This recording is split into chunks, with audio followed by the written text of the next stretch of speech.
I just realized I didn't press my YouTube. Oh no. Sorry guys, I just realized I didn't start my my YouTube with good timing. I apologize for that. So hello to YouTube. I'm sorry that I brought you guys in late. Oh guys, you know, it's been a busy morning. Okay? Suffice it to say, it's been a busy morning, lots of things to do. I'm looking over at my Instagram chat. It looks like my Instagram is also acting up. Give me just a second, guys. Oh man, Instagram is still acting funny for me. I don't know exactly how to fix that. But I hope that... give me just a second. Will that fix it? Oh. Why will that not fix it?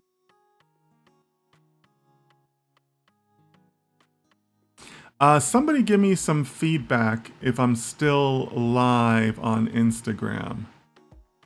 Hey, Rex, thank you so much for that. Not sure your YouTube is live. Yeah, thanks for that, Rex. Guys, this morning I've been up since like 4 a.m. I've been looking at all the commentary on X. I've been trying to contribute to some of that commentary. Lots to discuss there. But I think I do have my YouTube up and running now. I'm not sure about my Instagram, so if somebody can give me some feedback on Instagram, I'd appreciate it. Let me know how that's going.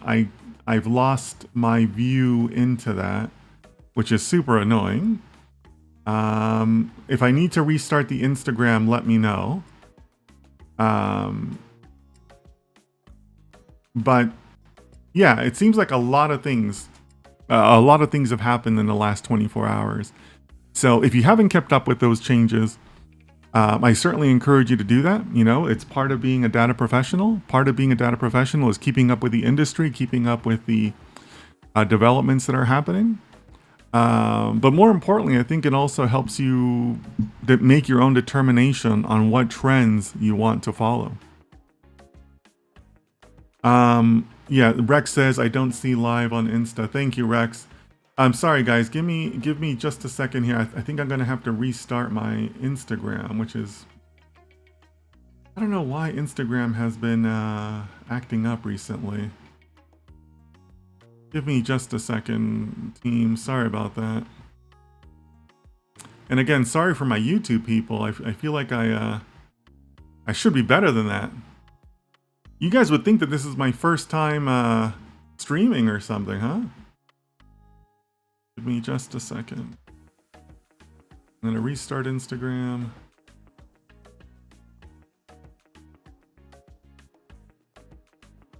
Hopefully we can get the Instagram people back. So right now I'm seeing a lot of the discussion happening on both Instagram and on X regarding some of the latest OpenAI releases and whatnot. Okay, there it is. There's my Instagram. Okay, so I should be live on Instagram. So welcome to all the Instagram folks.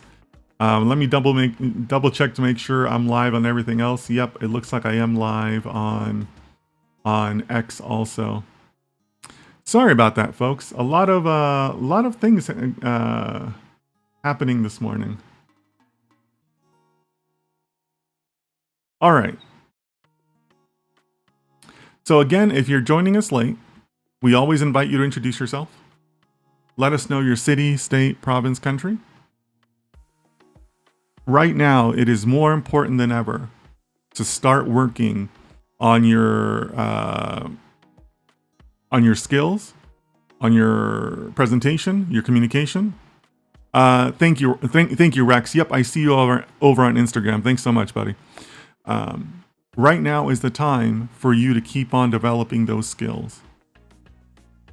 I'm consistently asked about, you know, Dennis, how do I stand out as a data scientist? How do I separate myself from other candidates, other coworkers, other colleagues, right? The way you do that is by being a better person that knows how to communicate, how to understand business, how to measure impact, how to be a leader, all of those things. As I've said before, you're not going to outmath the world.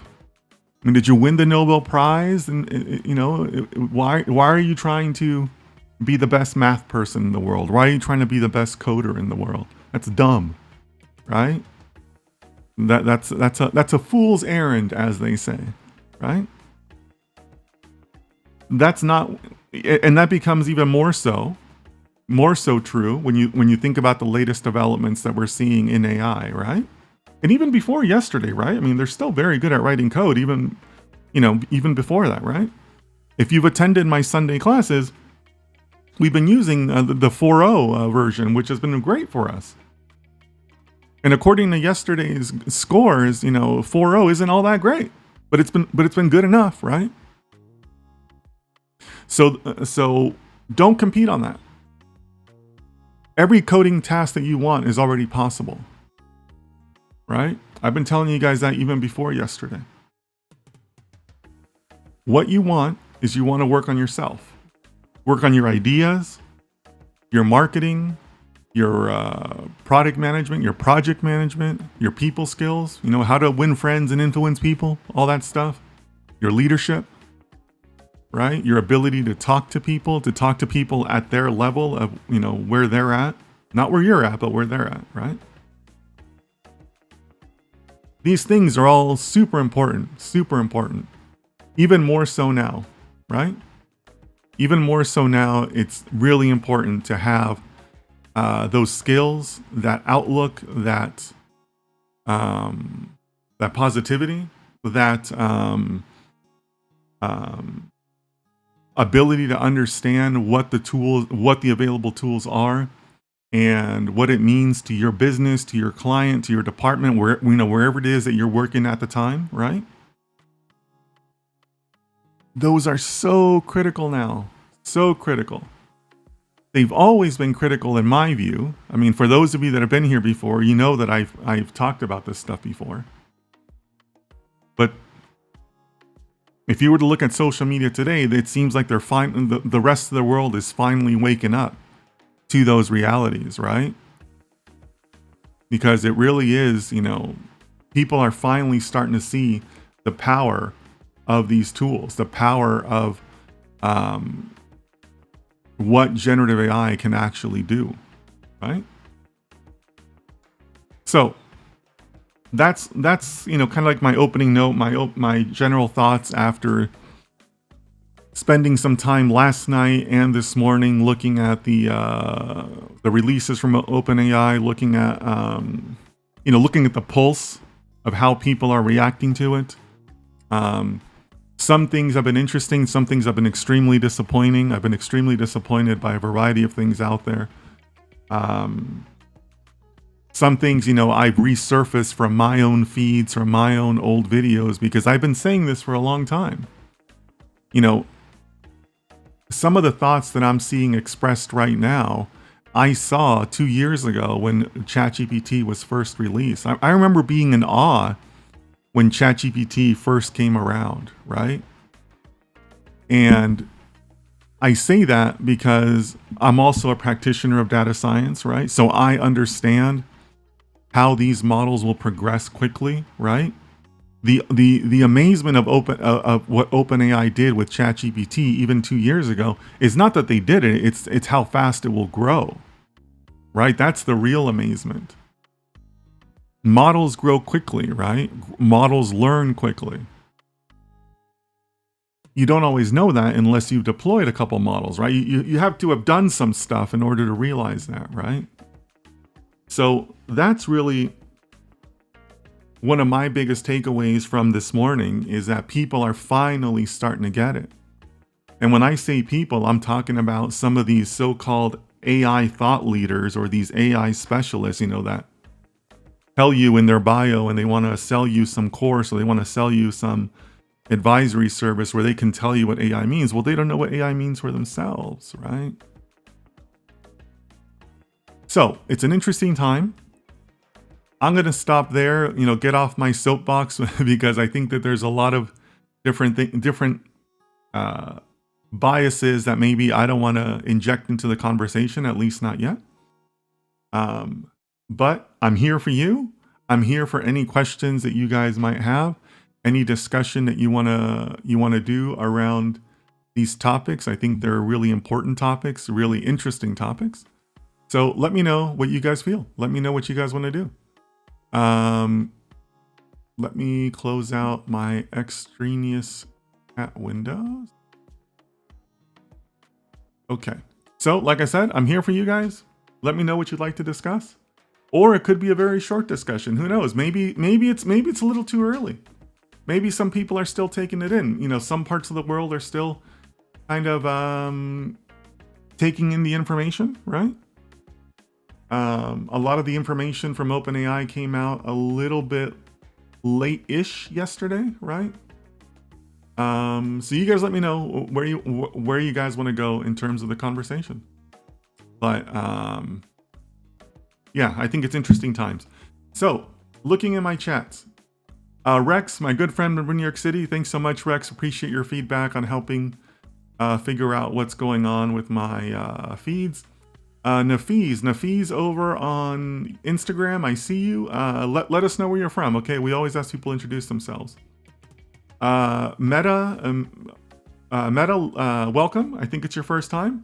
Let us know your location and would love to help you. Yassine, speaking of locations, Yassine, our good friend from Morocco, says, Yassine, hello, sir. Yassine from Tangier, Morocco. Yassine, so good to see you here. Hope you're doing well. Hope your class is finally finished up. Let me know how you're doing. Yassine, I know you're somebody who keeps up with the news. You know, you're very active in AI. So if you have any thoughts on OpenAI, you know, let me know. Lots of news to pick up this morning on social media. Rex, same goes for you. I know that you have a keen eye towards AI and everything that's happening. So let me know if any news or anything else has caught your attention. Rex also says, we had some snow overnight. Yeah, see, I thought I heard that there was like a snow advisory for New York. So maybe New York's gonna have a white Christmas, which is obviously a very beautiful thing in New York. Lots of Instagram pictures come out of a white New York or a white Christmas in New York, right? So lots of pictures will come out from that. So hope you're keeping warm out there, Rex. Really wish I was there. New York this time of year is super nice. Go ice skating on the Rockefeller Center. Have some warm hot chocolate afterwards. That's not a bad day. I did that last year. That is not a bad day. So if you're on my Instagram, well, I think I put it on all my platforms, but I am resurfacing a video that I did back in September. I did a video on AI replacing people. That video was inspired by, quite frankly, the morons all over social media. These experts, these experienced software engineers and all that, talking about how AI wouldn't replace them. That's how that video inspired. And when I was reading those comments on social media, the thought that came on that kept coming back to me was, these people are dinosaurs. They're dinosaurs. The dinosaurs did not die right away, guys. The dinosaurs died the day the meteor hit. They just didn't know it. They were too dumb, right? They were too dumb to realize that, hey, wait a minute, the skies are dark right now. What does that mean? They were too dumb to see ahead, right? And that's what I saw, and that's what inspired that video. And I saw it then, and I kept on seeing it. And now some of the smarter ones are coming into the light. But there are still some people out there who don't understand that you can't just keep on doing the same things you're doing. The dinosaurs kept on chewing those plants without realizing that those plants wouldn't grow again, right? I mean, that's what killed the dinosaurs, right? But while they're chewing, they're dying. They just don't know it, right? So I want to encourage all of you to kind of keep a critical eye towards that when you read these influencers, when you read these so-called experts and these academia people and these MIT specialists, or whatever the case may be. Are they really being realistic? Or are they just a dinosaur that's dying? They're just too dumb to see it, right? Dinosaurs died years after the meteor impact. But they just didn't know any better, right? So I want to encourage all of you to kind of take that critical eye. Be careful of who you take information from. That's part of being a scientist, right?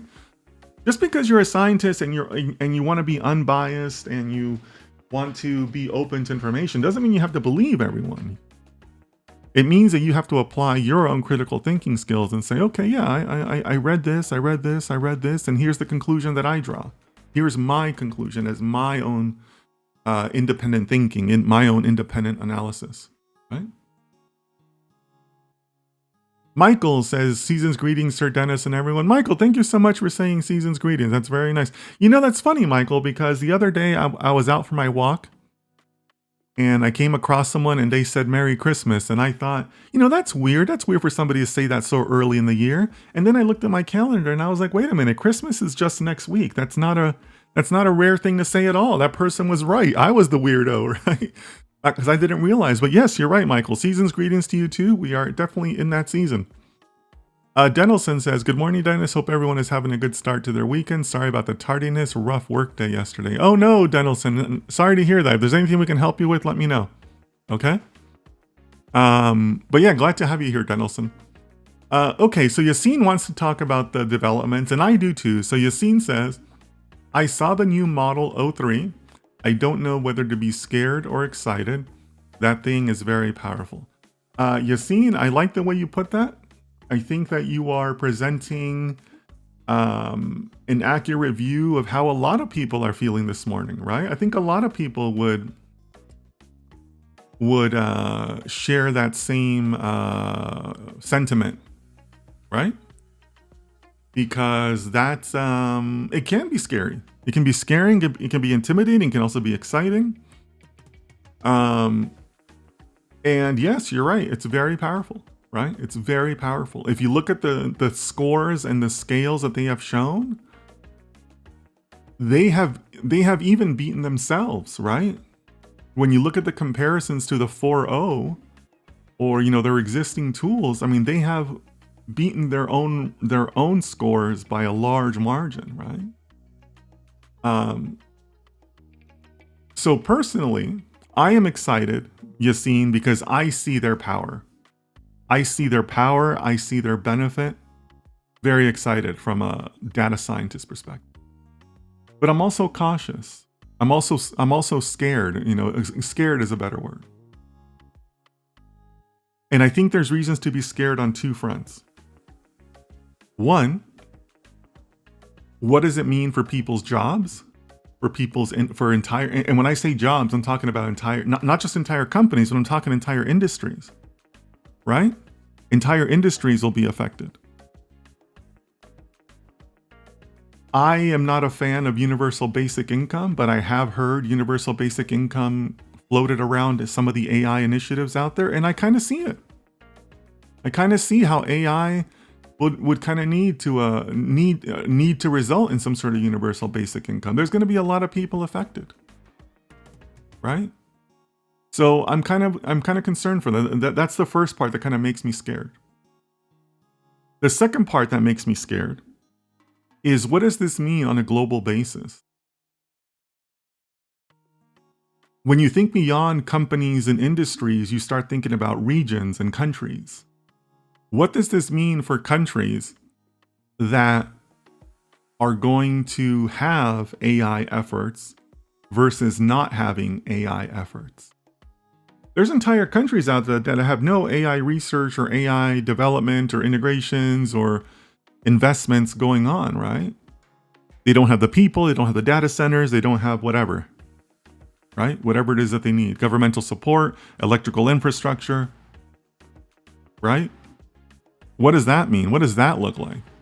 Yes, I get it. Some of these models are open source, so countries won't fall too far behind.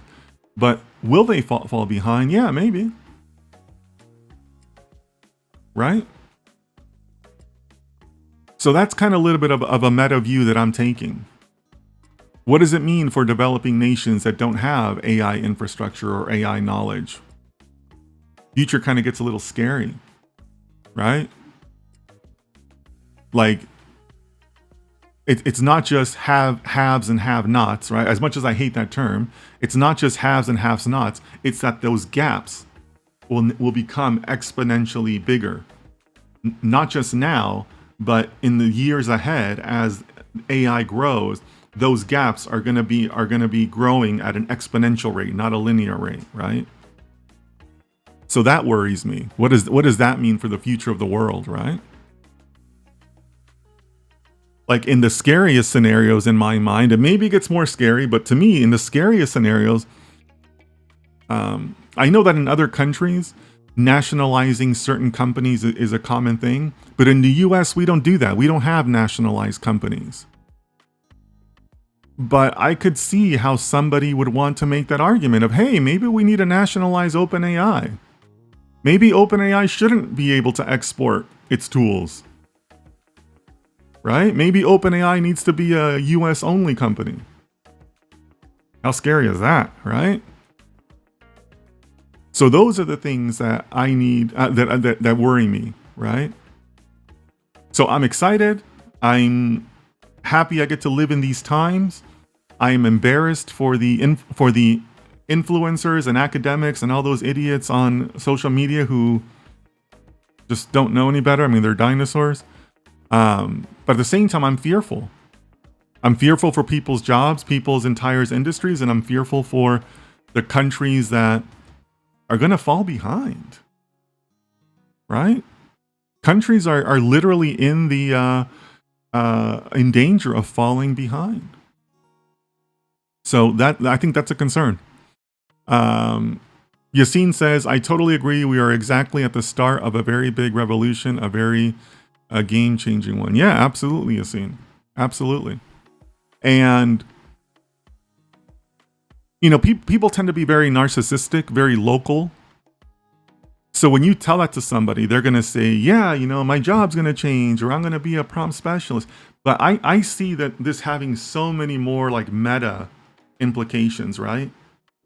The meta game here is some countries will have AI, others will not, and the ones that don't are going to fall behind, and they're going to fall behind very quickly. And that's scary. That's super scary. Yassine also says, it's not only beating the old metrics, it's creating the need for new ones. I wonder how long would humans be able to compete in this capacity proving process? Ooh, that's a good question, Yassine. But, maybe you could use AI to come up with new metrics, right? Because you're right, we might need new measuring sticks, right? So maybe you use AI to develop new metrics. That could be a thing, right? That could be a thing. Denelson says, in your opinion, are there any that do a decent job on informing beginners in DS or any other field? What do you mean, Denelson? I'm sorry.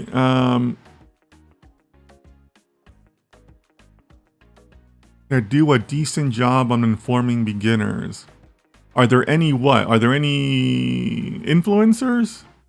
I'm sorry, Denelson. I probably just lost the meaning of your question because I can't remember during what portion you asked it. But let me know in the chat, okay? Or Denelson also add, would this be considered the start of a new Enlightenment era? This is going to trigger companies to start pushing out models that are not completely ready. That's a good question, Denelson. That's a very good question.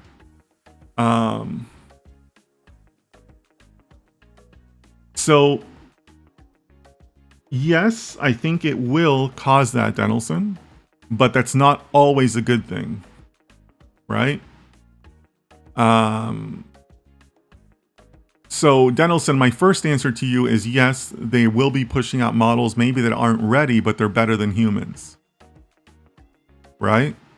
Like some of the stuff that's so groundbreaking from OpenAI's announcement is that it's able to solve math problems that even the top humans have no chance at solving, right? So A model doesn't have to be 100% great, 100% ready if it's still better than the humans at something that humans can't do at all, right? So what is it that the model can solve 25% of frontier math? Okay, well 25% is not 100%, but if the humans are at 0% for frontier math, it's still a win, right? Now, for those of you following along at home, if you I know you guys are smart, but if you really wanted to take me to task, for those of you following along at home, you would say, but wait a minute, Dennis, aren't you that same guy who hates automated vehicles because they're not ready and they'll never be ready and they kill people? What about them? And that's true. And that's why I'm saying it depends. It depends on what we're talking about. It depends on the applications, right? If a model for frontier math is not ready but still better than humans, then that's okay, right? We can double check the work. We can take the time to verify the results. But if an AV model is not ready, then it kills your grandma. And that's the part that I'm not ready for, right?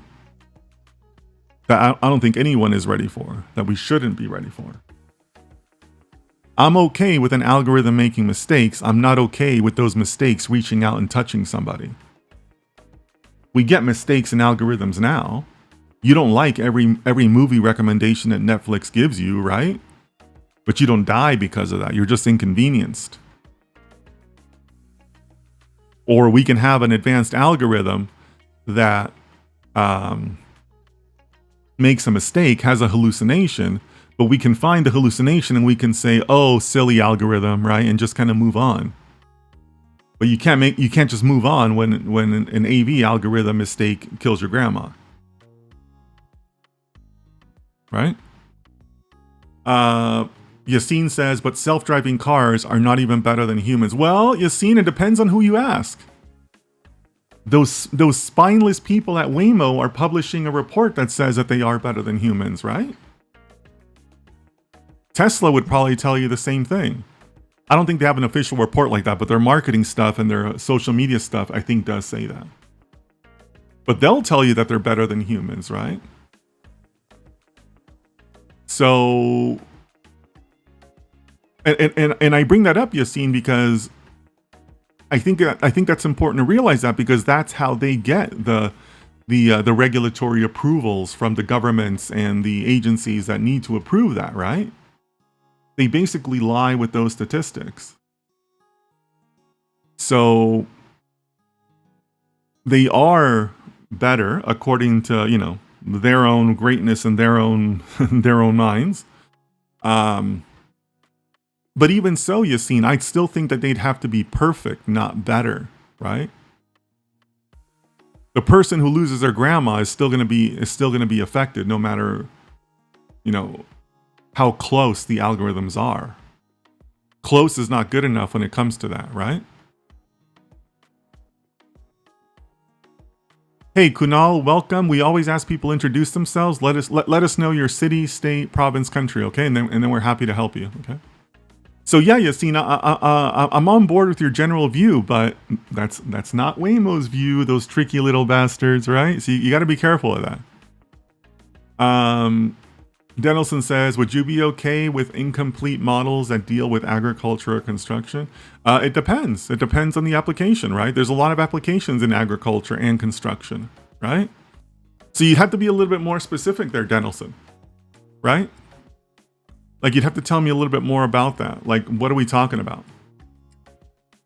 Like, are we talking about like GMO foods? Are we talking about like the level of pesticides, right? There's a lot of ways those algorithms can still go wrong.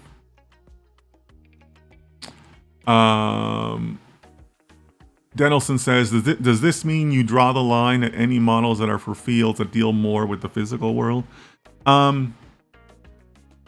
Yeah, sure, Denelson. I think that's a fair way to put it. It's more about, do the errors affect you in some physical or psychological way, right? No one's going to have a mental breakdown because Google missed a spam message, right? And we all get that. We all still get spam messages, right? But it's an inconvenience, right? An inconvenience. We've never really had algorithms reach out and touch you before, right? Because that's what those mistakes would be doing, right? Tesla thinks that you're in the middle of open road, but you're not. There's a big moose in the middle of the road, right? That error has now reached out and touched you in a very physical way. So that is the part that I think is we're not ready for, and maybe we shouldn't be ready for, right? That's the part that I'm worried about. So Kunal says they are from Chicago, Illinois. Okay, cool. Welcome, Kunal. Pretty sure it's your first time, but welcome.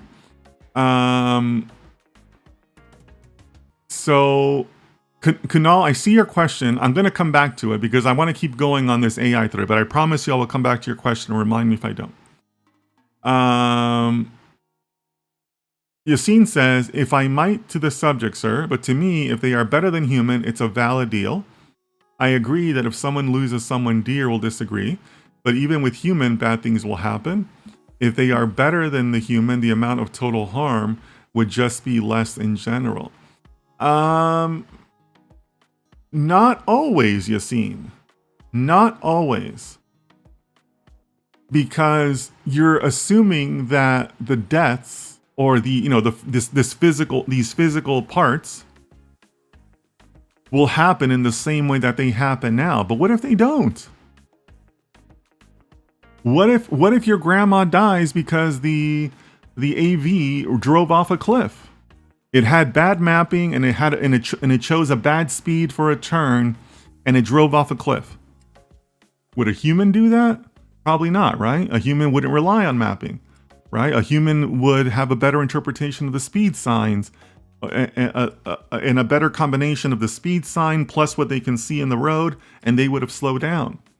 So AV accidents won't necessarily happen the same way that human accidents do. Right?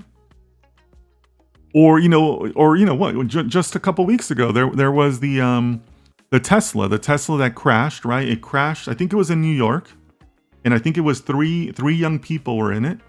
It crashed, killing the battery, and because it kills the battery, you can't open the doors. Right? The doors are electronically actuated. So, as unfortunate as to say, they ended up burning up inside. And that's as a direct cause, not of the algorithm, I understand that, but it's a direct cause of the new technology, right? So you could make the argument, well, typically speaking, most people don't do that because or don't die that way, because most car doors are mechanical. They're not electronic. They're mechanically actuated so you can open it under any conditions, right? So Yassine, you can't assume that the errors will happen in the same way that humans make errors, right? So let me know what you think about that, Yassine. But you guys can look it up. It was a huge story. I'm pretty sure it was 3 young people, and I'm pretty sure it was in New York. They died because of the technology, right? They died because the car was flawed. So I think humans will prefer human life over material loss if the situation comes to it. Yeah. And an algorithm isn't going to know that, right? An algorithm doesn't care, right? And I think that's the part that we kind of have trouble with. Or that we're going to have trouble with, right? So Dendelson says, let's say the model for agriculture is for mapping your land to give you suggestions of how to use it for crops, or a model that is used for vehicles that are for harvesting crops. Yeah, okay, I might be on board with that, Dendelson. I might be on board with that. I'm not sure if you need machine learning for that, but let's just pretend. Yeah, if it's gonna make a mistake like that, I think that's low enough on the harm scale, right? Where we can be okay with that. I mean, you could get into how it could have implications for the future. What if the algorithm goes wrong so that we don't have enough of a particular food? You know, that could have like downstream effects. But, you know, just so that we don't get crazy with it, I could see how that would still be beneficial. I'm on board with that. All right, so let me go back to our new friend Kunal. What advice would you give to a new hire as a data science consultant on excelling in their role? Specifically, how can they stand out in their work, align their solutions with client business requirements, and communicate effectively with both technical and non-technical stakeholders? It depends, Kunal. Who are you doing this for? Are you doing this for a big company, small company? Are you doing it virtually? Are you on site? Lots of questions. Give me as much detail as you can. I'm going to need a lot of detail to help you here. Is this your first job? Is this your first job as a data scientist? Need a lot more information. Need a lot more information there. But yeah, if you guys want to keep on talking about OpenAI or anything else, you know, let me know. I think that's just really fascinating to see some of these results and some of the progress that has been made. I'll tell you one of the things that I'm thinking about, because all of you who have attended before have heard me say this, that I've said the time to start preparing is now. And I see the future of us data scientists and software engineers, right, IT people in general, being aided by AI as 2 to 3 years max is what I've always told you guys. 2 to 3 years max. People, the idiots who are online saying 5 years, they just don't know any better, right? 2 to 3 years has always been my horizon. And you guys know this, right? You guys can verify me on it. So my current thinking is, do I need to adjust that? Does that still make sense? Maybe I need to readjust. Maybe it's 1 year. Maybe it's 1 year. I mean, ChatGPT has only been around for 2 years, you know, at least in a wide release, right? 4.0 has only been around, what? 6 months, I think? 7 months, something like that. It's on the chart, you know, we can look it up on the chart later. But if we've made that progress, then think about a year from now. Oof. That's just incredible, right? So that's what I'm thinking, and I'm going to spend some time, you know, thinking about that today. Do I need to adjust my own estimates? Because I've always seen them at 2 to 3 years, but maybe I should be saying 1 to 2 years, or maybe like 2.5 years, right? I'm really not feeling comfortable about 3 years anymore. In 3 years, you know, in 3 years, we'll be lucky if the world is still around, right? It'll just be all AI running it, right? But yeah, so that's what I'm going to focus on today. I'm going to go for a walk later, and that's what I'm going to ruminate in my mind. If we want to be fancy, I shall ruminate later today. And I will keep on making fun of the idiots on social media who just don't seem to get it. Like, how are you living in these times and still saying, oh, AI, is that still a thing? That's going to be a while away. It's here. It's here. So,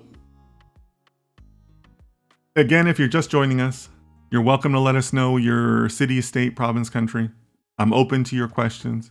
If not, we'll wrap this up early because there's still a couple of content things I want to get out this morning around all these changes. I'm going to be on social media pretty much for most of the day today. But I hope you're excited. I hope you start using some of these tools. I hope you keep on working on your prompting skills, right? Prompting skills are going to be very important. On the Discord, I posted the prompt that they used to determine some of these scores, you know, kind of measure some of these advancements. So, you know, feel free to look at that prompt. Very, very interesting prompt. Yassine says, I think it's lesser. Yeah, I think so too, Yassine. This rate is going crazy. Yeah, I think you're right too. Yeah, 3 years definitely seems like no longer applicable, right? To me, it's no longer applicable. So I'm going to think about that. And maybe I'll come back to you guys with an answer on a future stream. So speaking of future streams, tomorrow, Sunday, we do our tutorial series. So please come join us. It's at the same time that you joined us today, 1500 GMT. So whatever this time is in your, you know, in your part of the world, this is the time we do it. It's a little bit more instructional. I run it kind of as a class, tends to go a little bit longer. So you're welcome to join us for that. 1500 GMT. Tomorrow, we're going to be talking about APIs, how to create your own API. And we're going to use our good friend 4o, right? Because if you guys have attended before, then you know that we don't write any code. We always use AI for it. So you're welcome to join us for that. Okay? So thank you so much, everybody. Really appreciate the conversation and the fellowship. As always, you know, lots of craziness happening in the world. So please take care of yourselves. Look out for your families. And I'll see you guys next time.